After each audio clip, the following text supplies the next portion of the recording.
Die verhaal van Dawid en sy 30 dapper helde. Dawid se helde was die dapperste krygers van Israel, mans van ongeëwenaarde krag en moed, geseën deur Jahweh om reuse en vyande te verslaan. Ons lees van hulle in 2 Samuel 23 vers 8 tot 39, 1 Kronieke 11 vers 10 tot 47. Adino, die Esnite, het 800 vyande op een slag met sy spies verslaan.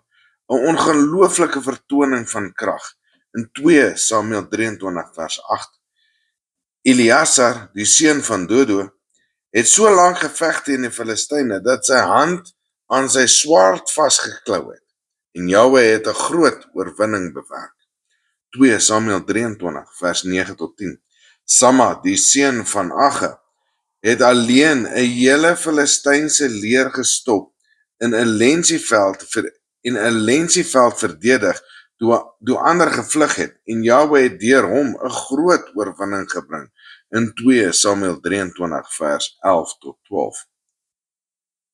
Benaja, die seun van Jojada, was een van die grootste reuse sleiers of slaaners. Hy het 'n reuse Egiptenaar verslaan met sy eie spies, 2 Moabitiese reuse gedood en selfs 'n leeu op 'n put op 'n sneeudag vernietig in 2 Samuel 23 vers 20 tot 21 en 1 Kronieke 11 vers 22 tot 23.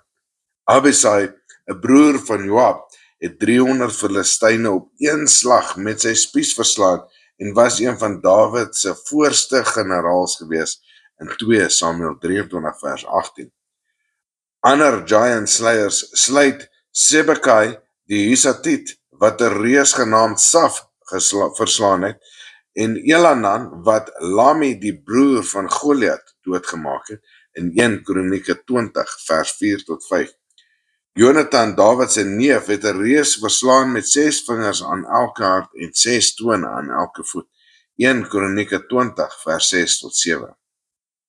Hierdie helde was vreesloos gevul met Jahweh se gees en was instrumente waardeur Israel se vyande vernietig is. Hulle het reuse verslaan en Jahweh se koninkryk bevestig. Hierdie is vir my baie beter om my kinders te leer as die Marvel stories wat ons vind op die TV vandag.